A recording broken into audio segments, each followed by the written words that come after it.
Japan, a land of contrasts.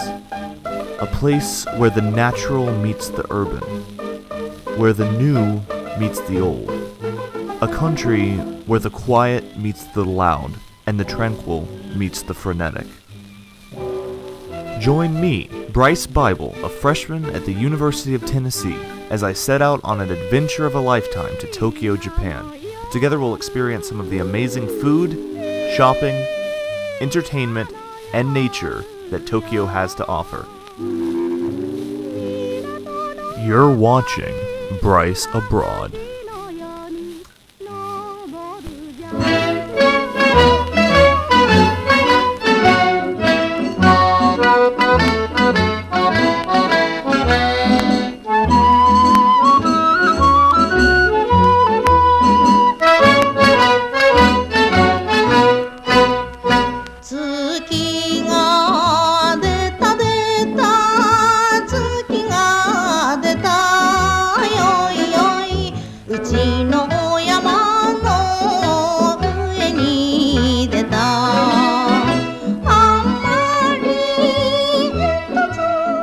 How's it going? It's been quite a while since I've done one of these videos, and this episode is featuring the amazing entertainment of Japan, including the nature and other cool things we came across along the way. This video is taken at the Meiji Jingu Shrine. Unfortunately, it was under construction while we were there, so we weren't able to see everything, but it was still incredible to see such an old building. This kind of architecture is not found anywhere in America, so it's very interesting to get to see it. After Meiji Jingu Shrine, we took a walk in the nice park that's attached to it, looking for Yoyogi Park. It took us a while to find it, but we came across some amazing trees along the way. This sign always made me laugh. I like seeing warning signs in foreign languages just because of how different they are from what I'm used to in America. Yoyogi Park was a wonderful park. There were so many street performers. A lot of construction going on, best I can tell, for the Tokyo 2020 Olympics. They have a big sign for that, so I wouldn't be surprised if Yoyogi Stadium is used for the Olympics. Some people doing some double dutch over there.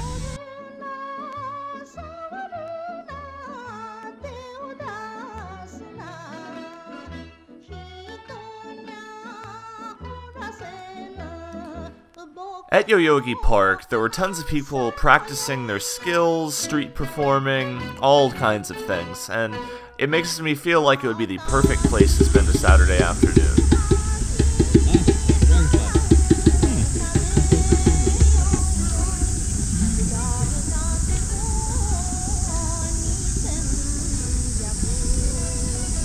Over a year after filming this, I mentioned this line in Yoyogi Park to my friend from Osaka, and she said that she believes it's the YouTuber Sky Peace. So that was cool to see that day. Seeing as we've stumbled across some sort of Japanese celebrity with a line of teenage girls waiting to meet him. And the crows are waiting to meet him as well.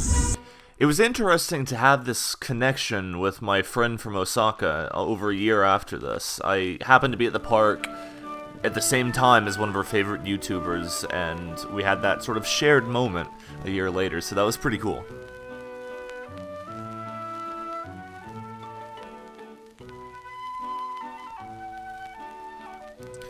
As you saw in the food video, we stumbled across the Taiwan Festa in Yoyogi Park.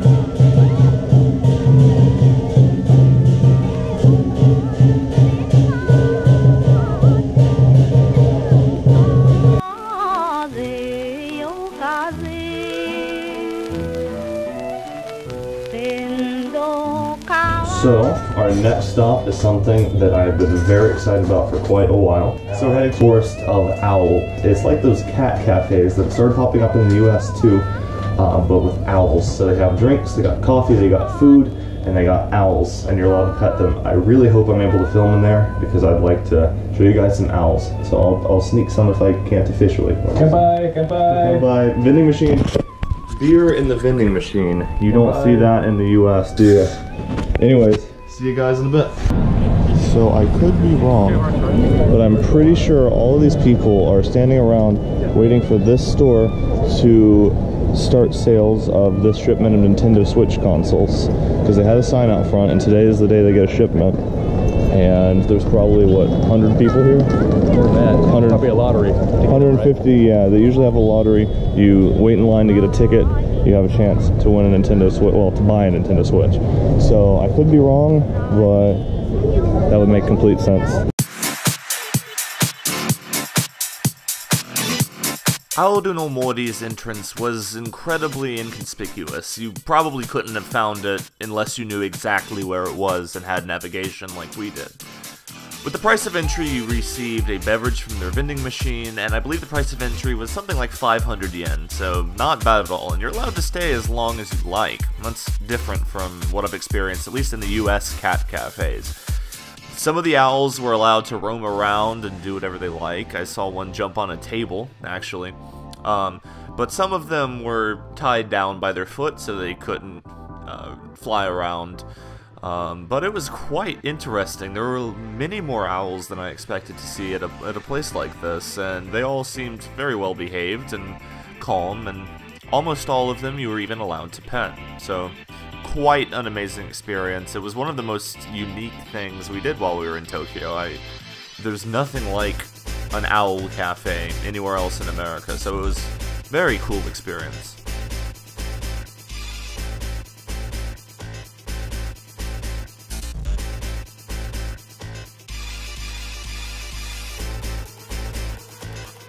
It's hard to explain just how big the owl you see right here is. It's the size of a medium-sized dog. It's a little frightening, actually, and being around it was a little intimidating. One of the workers there gave it some water while we were there, and it was out of a bottle the size you would give a human. It was quite a surprise.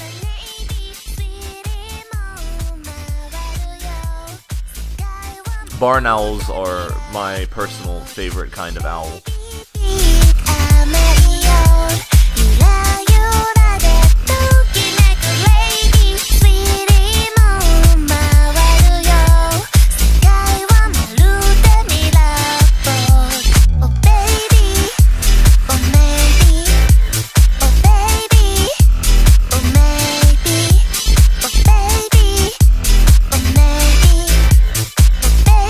You'd see these girls dressed in an owl Pokemon Kigurumi, carrying an owl.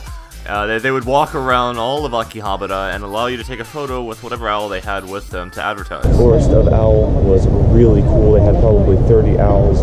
Touch them, free drinks, well, included in the price drinks. And all the owls were friendly, tired, soft. This is one of the coolest parts of the trip so far, just because it's so unique. There was nothing like this anywhere else.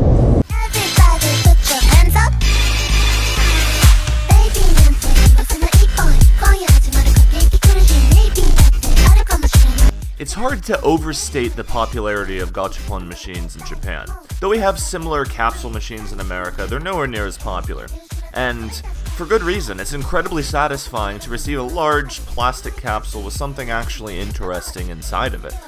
You can find strange things like toy hippopotamuses and combinations of various animals with llamas and candy pudding and figures of value. Some of these things are resold for hundreds of dollars, so it's a very cool thing to experience that you see all over Japanese video games like Bandori and Love Live and such.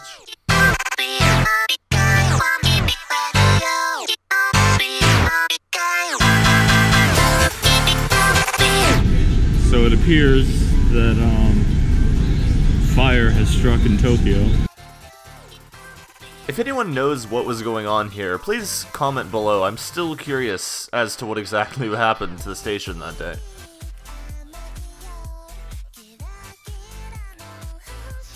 The next stop was the Tokyo Metropolitan Government Building. Interestingly, it's completely free to enter this building and go to the observation deck, and inside there's a reasonably priced restaurant and a gift shop. You have beautiful views all around the city. On a clear day that's less hot, you'll be able to see Mount Fuji from the tower. Once again, compared to something like the Empire State Building in New York City, this is wonderful because it's seriously completely free. All you have to do is fill out a form.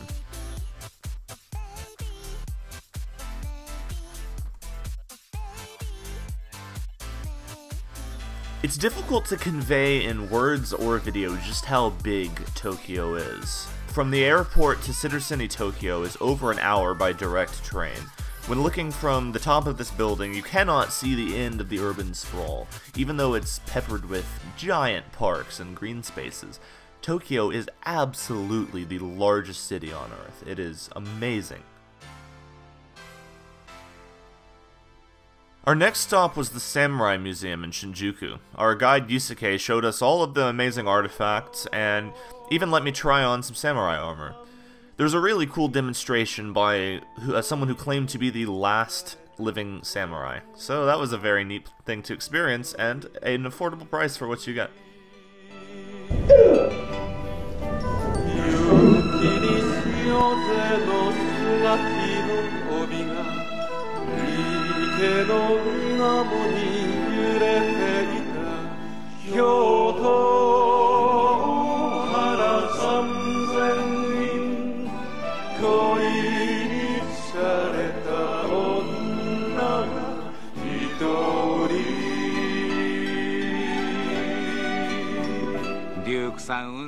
Next, we descended deep into the bowels of Shinjuku to experience the $10 million location that is Robot Restaurant. Robot Restaurant is filled with giant robots, blinking lights, loud music, and many other things that cannot be described in words.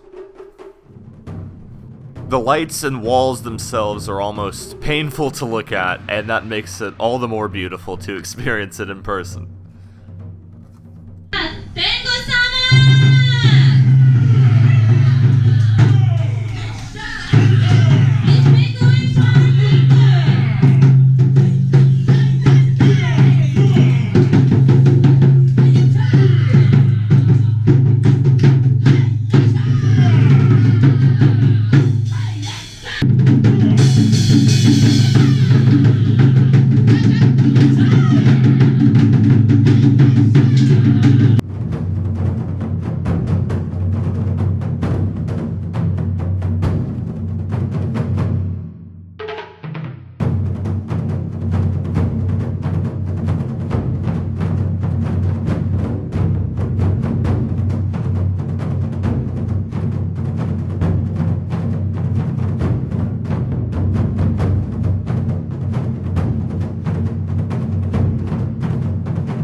綺麗なバックしようよ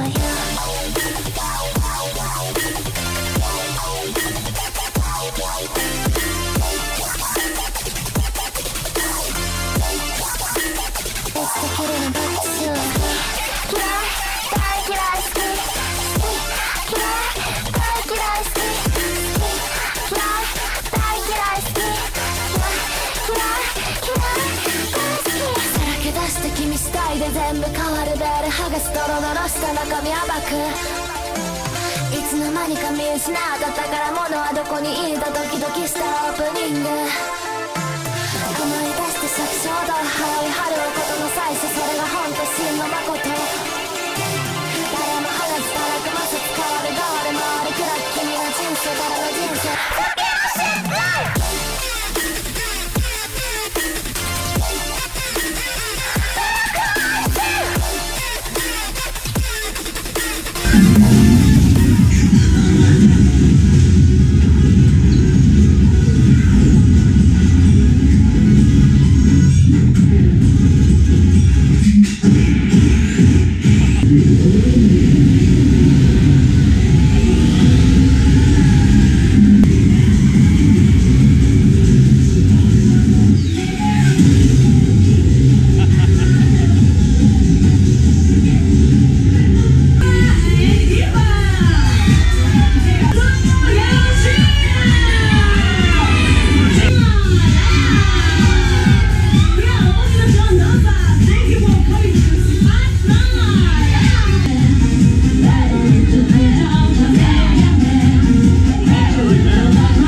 Insane. What do you think? Do you have words? I don't have anything else I ever need to do again. I am very happy. $10 million for that, which is entirely worth it. We need one of these in America. I think the video speaks for itself. That was really cool. Next, we paid a visit to a famous location known as Super Potato. Super Potato is a giant retro game store. At the top has some slot machines and retro games for you to play. This is similar to things you'll find in America, but the variety and offerings they had here was unable to be found anywhere else in America. They even had a demo Virtual Boy. The first time I was ever able to even see a Virtual Boy was here in Tokyo. Next, we paid a little visit to the Esperanto Cafe and the Esperanto Institute. Those of you that watch my channel or have seen my other vlogs know that I speak Esperanto, so it was incredible to get to interact with some people from across the world that speak Esperanto. Absolutely amazing to get to do. I bought a little book here, but something I've never been able to do before. I mean, communicate with someone that doesn't even speak your native language. It's super cool. We are in Shinjuku Gyoen, which means Shinjuku Imperial Garden. There's a greenhouse, tea house, nature, crows that don't like nurturing apparently. So let's explore. Shinjuku Gyoen is a beautiful park. We tried to go there 2 times. The first day it was closed because it was a Tuesday. But the second time we got to explore a little bit of the park, and we were able to explore the greenhouse. The greenhouse is one of the coolest I've ever seen. It's a giant greenhouse constructed a few decades ago. Inside the greenhouse they have all kinds of tropical and desert plants. It's the first time I've seen a fruiting chocolate plant, a cacao tree in person, and a fruiting coffee tree in person. Very, very neat.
As I said before, Japan truly is the land of contrasts. Being in an ancient park like this, surrounded by huge skyscrapers, is absolutely amazing. Next we visited a rakute, a small tea house serving traditional matcha in Shinjuku Gyoen. They serve some room temperature matcha with a nice, sweet, traditional Japanese wagashi. So something's happening here. I'm not sure what. They're filling a bucket full of water. What are they going to do with the bucket? I don't think it's going to be a street performance or anything. So, we were just right up there in the Maid Dreamin' Maid Cafe. I expected this to be horribly embarrassing and awkward, but it was actually a lot of fun. Our maid was a cat-themed one. She was very, very nice, did her job well. I had matcha ice cream, green tea ice cream, and melon soda. He had a beer and chocolate ice cream. Very expensive, but I'd say worth it. A lot of maids hanging out there. We saw a Japanese man wearing a maid outfit that seemed incredibly drunk, talking to some random person in there, but it was cool.